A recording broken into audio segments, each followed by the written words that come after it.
Peace was going down. Welcome to today's episode of the Confidence in the Klutch Podcast with Donald Nelson on the Confidence in the Klutch Network. D-Nell, Dizzle, Deezy, Deezus, Deezy D, Deezos, Don P, Don D, Little D, Don Rilla, Digger, Don Loke, Playboy D, your host with supreme confidence. Put it on a t-shirt. Whether it's a game of basketball or the game of life, you got to have confidence in the clutch.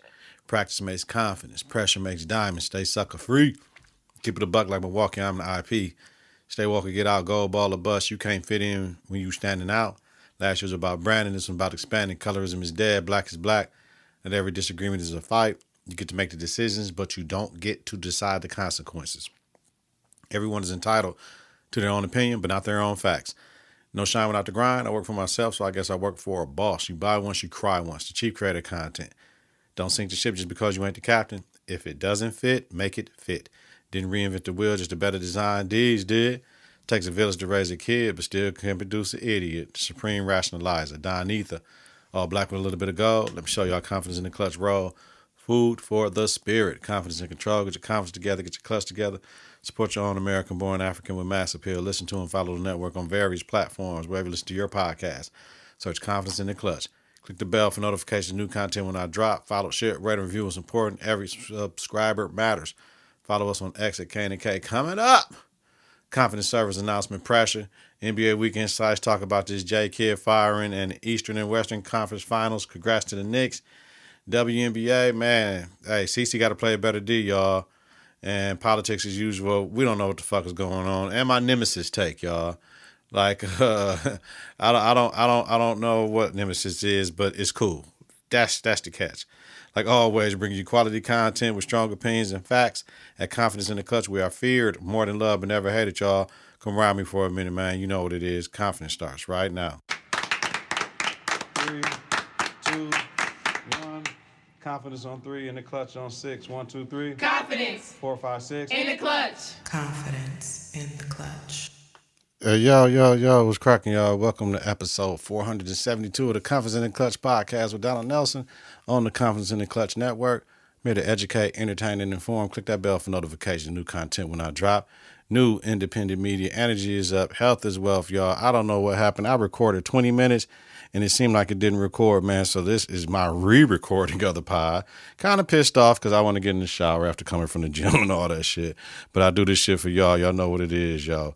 Hold on, let me make sure I'm recording right now, though. All right, we here, so that's what I'm saying. We pay the cost to be the boss, so that's what we got to do, man. We'll that's what's wrong too. I got this mastering thing on, and that need to get moved around. No plug-in. Okay, I don't know why I just can't delete that. Delete it. Anyway, y'all ain't worried about that. You know what I mean? So we all good, y'all. We gonna keep it moving. We're going to keep it moving like we're supposed to. Let's go. Confident Service Announcement. Again, it's pressure. Pressure makes diamonds, y'all. That's what I say in the beginning of my soliloquy with everything I'm talking about. So I just want y'all to understand that, you know what I'm saying, do what you got to do when this pressure arises from you, but take your time, lean on things that you need to lean on to make sure you're not making yourself tense up. Anxiety, that nasty S word, stress, irritation, annoyance with things. Remember, control what you can control, because a lot of people don't know how to control what they can control. Here's the base. Remember, you cannot control what people do, say, or think if they listen to you. At Confidence in the Clutch Coaching, as your accountability partner, I want to help you get through those things. And let me help you get through your relationship issues, the pressure. Let me get you through your career pressures. Let me help you get through other things that you want to change or you want to make better, or that thing, that new job you want or whatever. Let's get you sharp. Let's get you pristine. Let's get you shaped up. Let's do everything we can to make sure you are better than you can be with things that you know that you need to do. Sometimes you just need somebody there that's pushing you and brainstorming with you. And let's look, we're tried and true, and only we know what we're doing to try to make this work, but we know the end goal and we know what we can get at, baby. We know what we're trying to get to. Confidence in the Clutch Coaching, that's what we do, y'all. So I just want to let y'all know that and just control what you can control. We have something going on in our school district right now. New administration came in. They trying to control what they can control, but Milwaukee is 40% black, one of the most segregated cities in the country, and we all know what that means, yo. Between us and Chicago, every year it gets hectic up here. You know, in the 60s, they put the highway system, interstate system through the black communities and all that stuff and everything. So it's hard coming in as outsiders. Heavy black population, heavy 50% of our kids that's black go to choice and charter schools. It's tough, man. So shout out to everybody involved, y'all. We ready? All right, let's get into it, y'all. Yo, the Mavs. NBA week, y'all. The Mavs fired J. Kidd. Let me get it back cracking. Okay. The Mavs fired J. Kidd, right? What's up with my joint, yo? I don't want it like that. There we go. Okay. There's a lot going on over here. Masai wants his own man. We know what that looked like. I was reading an article, I believe, on ESPN, and they claim that J. Kidd is lying about his involvement with the Luka trade.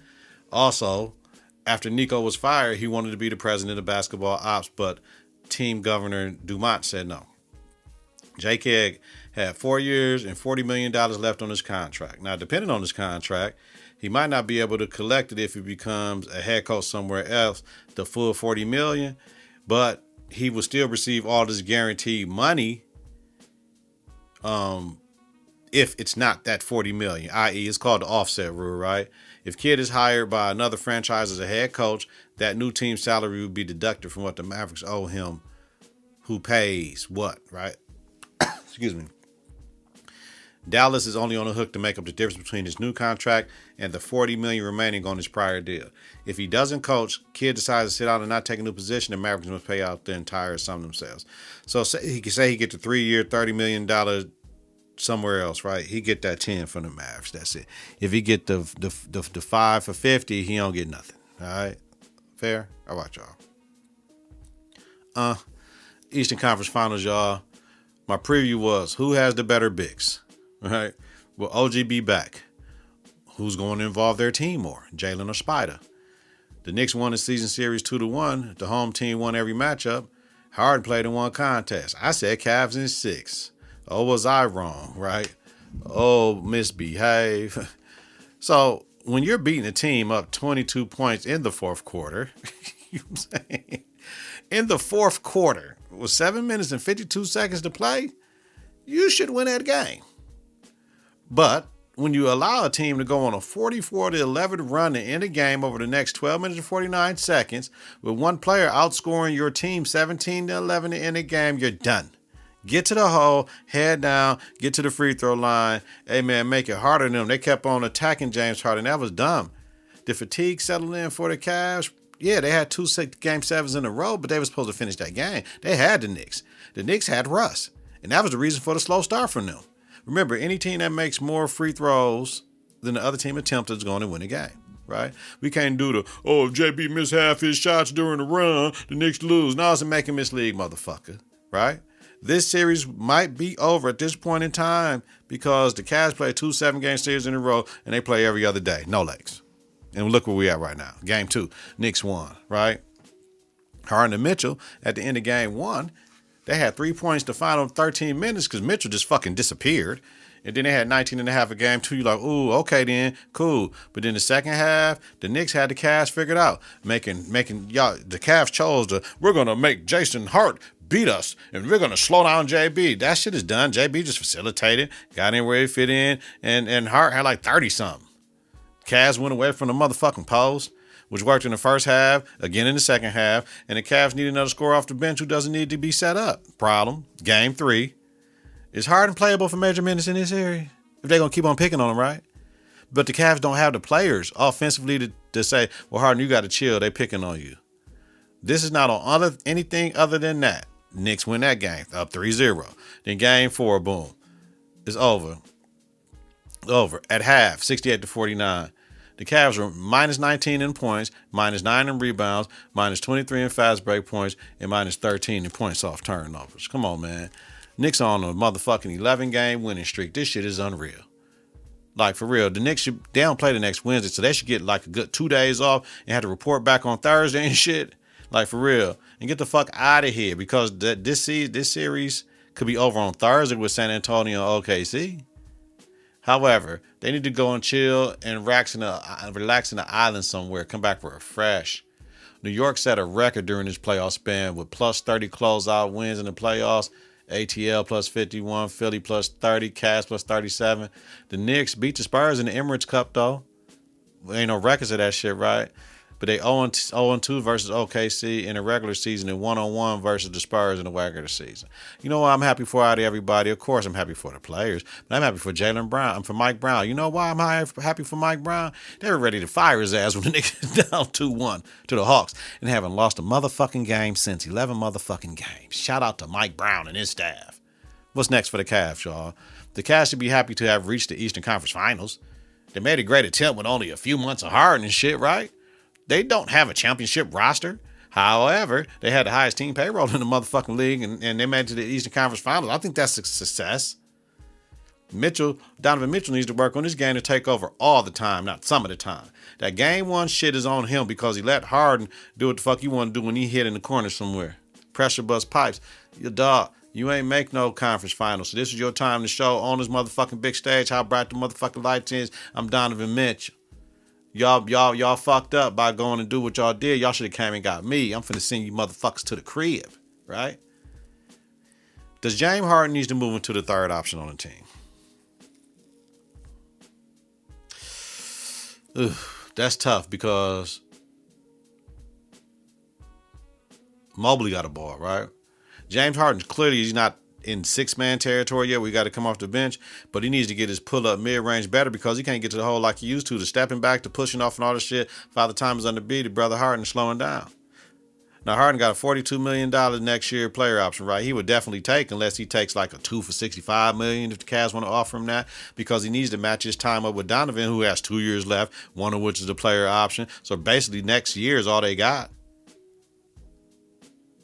And then Donovan Mitchell could figure it out. But remember all that New York shit? New York don't need all no more.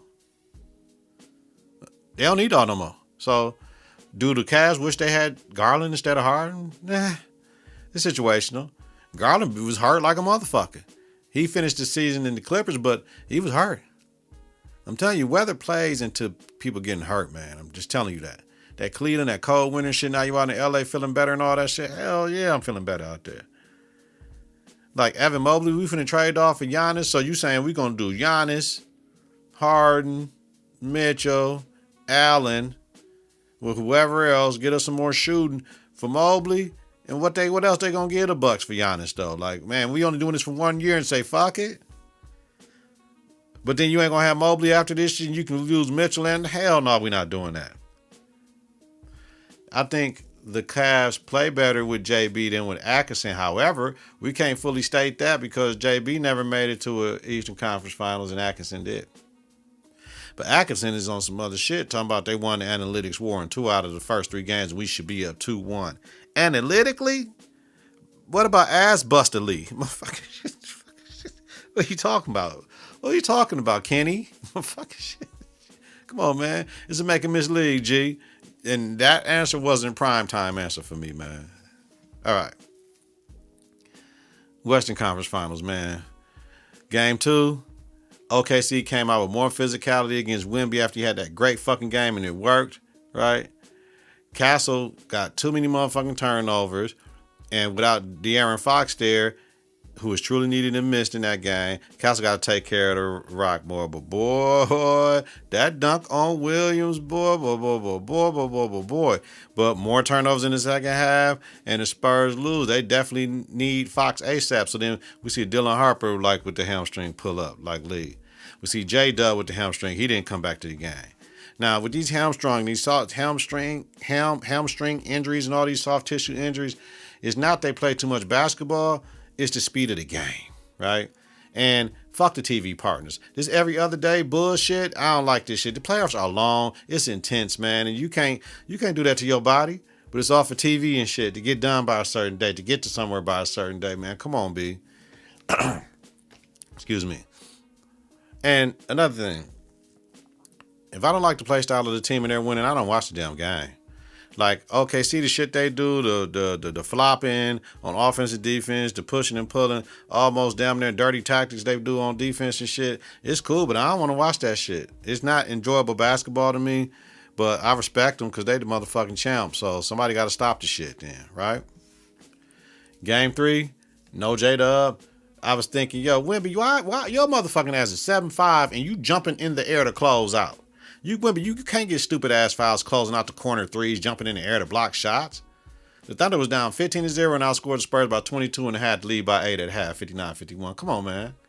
And then I'm like, oh shit. Well, for OKC, the flopper shit works. Shit, you know what I'm saying? They get all the calls, all the bullshit, man. Like and then they bench score 76 points. You win in every motherfucking game with your bench score like that. Game 4. I was thinking that if the Thunder wins game 4, it's a wrap. Spurs came out on a mission, though. Defense wins championships. No, not exactly. A scoring defense wins championships. That's what I believe. The Thunder shot 18% from the trey, 33% from field goal range, right? When we talked about adjustments, he couldn't get into detail about, right? And I get it. Yeah, I know, motherfucker. We all know. Staying on the ground with the close out, 2 hands high, not trying to block shots. Stay your ass on the ground, all you guards, everybody. Not just for him, for the whole time, for everybody on their damn team. Close out, dog. If they make it, they make it. Contest, that's it. Pressure defense without fouling. De'Aaron Fox post-game on NBC said Pop came in the locker room Friday night post-game, and he said everybody was in that motherfucker. He ain't never see everybody up in there, and they closed that door, and he said, Pop, let everybody have it. I love that dope. Hell yeah, A-Dog, you was doing this, you bullshit, A-Dog, you doing this, A-Dog, A-Dog, A-Dog, A-Dog. You know what I'm saying? I like that. I like that. I like that. I like that. I like that a lot. Thunder tonight. Because J-Dub and AJ Mitchell didn't play in game 4, so for game 5 tonight, I believe AJ is out. He's out for game 5, especially since, he has the more rest needing injury, that calf strain shit. We're not playing with that shit. We're not finna rupture no Achilles or none of that shit. We got enough motherfuckers, dog. Hey, you straight, dog. Now, J-Dub is questionable for tonight, but he is a must-play in closeout games, you ask me. So on Thursday, if whatever closeout for them or closeout for the Spurs, he has to play. Because it's a best of 3 now, and the Thunder have home court advantage, man. You know what it is. Let's do it. WNBA. All right. Last week, I saw the motherfucking the video of CC, Caitlin Clark, getting into it with her defensive coach on the bench. She got up and moving and shit. I get it. Players get passionate about shit. I done had players that they get mad when I pull them out the game. They want to talk shit. They want to walk slow. They want to do shit. I get players, why are you taking me out the game and all this shit? And I'm like, man, I got to take you out the game because you got 4 fouls and there's like 8 minutes left in the fucking game. I don't want you to foul. You know what I'm saying? You got to explain it to them and they be, and then you slap them 5 and they be all good. Come on, man. Come on. Or you just need them to calm down a little bit type shit. You know what I mean? So I get it. It never looks good, but I mean, that's the team. So it is what it is. But players get passionate about shit, so do coaches. Especially when they tell your ass to do something or question why you're not doing something that was part of the motherfucking game plan and I'm putting you in the game and I know you can do the shit. Oh, yeah, I know. And then Wednesday, the Fever played somebody, I forgot who they played, but they played better that game without CC just because they're locked in better on defense and she's their weaker starter defender. Like, it's easy. Like, if you miss CC from the game, you miss her assist and all that shit and her hype. However, her shots can be distributed better to other players on the team. So, we're not saying the team is better without CC, but the motherfuckers did make the Final Four last year. Didn't they? And all she has to do is give better effort, right? That's all she got to do. All she got to do is give better effort on D. That's all they ask. That's all that probably the coach was asking, right?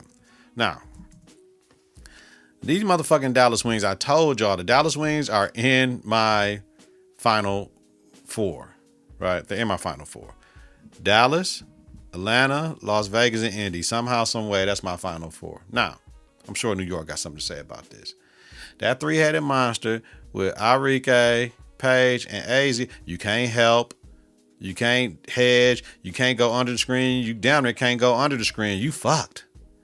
And once they figure that shit out even a little bit more seasoning from the coaching staff, shit, it's over. They got a nice ass thing. And hey, Jessica Shepard playing her ass off this year. They got the post player. So I know I was one that like Abba fam or whatever, like y'all should have took her over AZ. But now I get it because they got Jessica Shepard and they got somebody else too. Jessica's what they needed. So they rolling. Dallas is the sneakiest team in this bitch right now. And they playing well. Shout out. All right, y'all. Politics as usual. Trump flips GOP candidates with MAGA people last week. We talked about a civil war right in this country. Most motherfuckers think it's gonna be black against white. Democrats against Republicans. It would be Republicans versus MAGA, because now he's upsetting motherfuckers' lives. They got a lot of power down there. Yeah, 70-something million motherfuckers voted for Trump. That is true. But it's a lot of them motherfuckers voted for Trump for other reasons. And now once their lives get upended and they see all the shit that's going on down there and all the shit that's getting canceled, when you were running it, you this and that. Yeah, y'all watching too much TV, the hyperbole and all this shit, and how he say things that your punk ass is scared to say. So of course that's your man. That's who you voting for and shit though. But y'all gotta freeze that shit. It's over. These midterms and all the shit they doing right now, it might not come to fruition for everything that's going on for the Republicans to stay in power and control. The United States indicts former Cuban leader Raul Castro over a 1996 incident with 2 planes shot down carrying Cuban exiles. Trump told us we're going into Iran or Cuba. We went into Iran, which is some stupid shit. And now Cuba's next, right? It's next. There's no reason for us to be in Iran no more. Well, what we doing? We fired on a motherfucker on Sunday. They talking about we firing back, whatever. Trump tripping on Memorial Day, sending all type of shit. Man, listen, man. Just get the fuck from over there. Because Israel's doing some foul shit and we align with them. We don't need to be aligned. We got to get the fuck from over there, man. That's them people shit. Stay out of them people shit. And if Israel get into it with Iran, that's something different. If motherfuckers got to go and help Israel, but man, they bringing this shit on themselves. The Democrats had an autopsy from 2024, and it was funny, man, because motherfuckers is tripping with Scott Jennings a lot, man, and Abby Phillips show and shit like that, saying it's just chaotic and they let motherfuckers get off a whole bunch of bullshit, but they be fact checking the shit out of people, man. Not too much on Abby Phillips show, B. But Terry Moran said it wasn't no autopsy, it was a failure report. There was no mention of Biden, Harris, Waltz. Matter of fact, the motherfuckers were not even interviewed, or any other top Democrats. You know what I'm saying? Nothing about Biden's health, nothing about how Kamala could have won, should have won, what should have happened and all that shit. Should have went to the more rural states and shit, man. Listen, 18 months later, it shouldn't have even been fucking released at this time if it wasn't factual, because they didn't even talk to everybody that had something to say. What's obvious is that the Democrats' decision making needs to be sharpened. They're doing some stupid shit, B. Stupid shit, B. Hey, yo. Tulsi Gabbard resigns from her position, citing her husband has a rare form of brain cancer. So salute to her husband. But damn, these women can't stay afloat in the administration. You know what I'm saying? And y'all know who next. Little dog that be acting crazy. You know what I'm saying? Whatever the fuck, Cash Patel, his ass is next. We're going to get the women out of here, then we're going to get the brown people motherfuckers up out the administration, man. Watch. Yo, but the biggest shit that happened last week politically to me was this Trump non-immigrant green card holder shit. Yo, they got to leave the country to reapply. They got to leave the country to reapply except for the white South Africans. It's crazy. Currently, 75 countries are banned from entering the U.S. So these people can leave. We're talking about doctors, scientists, teachers, everybody else. People that's in high positions in this motherfucker got to leave the country, reapply. And if their country is blocked, they can't get back in, y'all. Come on. And they talking about this will free up U.S. citizenship and immigration services to focus on other cases. Come on, y'all. This some foul shit, B. Shit foul, B. For real. Shit foul in the bitch, man. Damn. Where we at? Okay. Get up out of here with quick ones. This what I'm gonna say. Started watching Nemesis. Want to give Courtney Kemp a chance. The preview didn't sell the show for what it really is, but it is kind of like that. It has its moments. It's like Power Ghost meets Insecure and shit. That's what the fuck it is, man. Power Ghost meets Insecure. I respect the music and the hip hop aspect of it and all that. Some of the acting is a little off, whatever, but it's, you get some power elements if you really pay attention to that. But it's a good show. I'm on episode 5. It's eight episodes. The first one was very cheesy. I'm like, this shit like Sisters in Power meet. Like, it is what it is though. But it's a good show. Give it a watch. Give it a watch just because it's Courtney. And we've seen what she did with Power and all, but give this one a watch though. I'm interested to see how this season unfolds. If this is a 1-season thing, is it gonna get renewed for another season? Just the anticipation of knowing what's gonna happen next when all the episodes are released is different than every week you gotta wait. All right. Now, I did start watching The Chi got released, and oh my God, man, I just want to know if Tiff or Emmett gonna kill Nuck, and this Reg Nuck shit, and are they gonna kill? You know, who gonna kill each other out of that shit? And Trig and Shad in jail.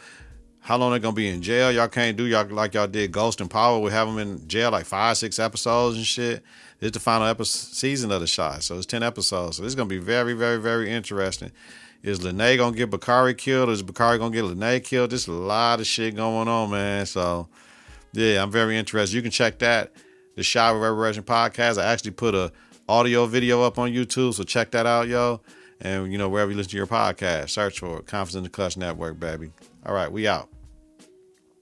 Confidence together. Clutch together. Support your own American-born African with mass appeal. Listen to and follow the network on various platforms. Wherever you listen to your podcast, search Confidence in the Clutch. Click the bell for notification of new content when I drop. Follow, share, rate, and review is important. Every subscriber matters, y'all. I'm talking about you, and you too, baby. Follow us on X at KITK. Weekly, Donald Nelson, D-Nail, Dizzle, Deezy, Deezus, Don P, Don D. Little D, Don Rilla, Digger, Don Loke. Playboy D, host Confidence in the Clutch Podcast with Donald Nelson. The Confidence in the Clutch Podcast about sports, entertainment, music, culture, religion, politics, and society. Have a safe and healthy night, y'all. Y'all listening during the daytime. Credit grade day on purpose, y'all. Do what y'all got to do for yourselves, man. We about this joint. Peace.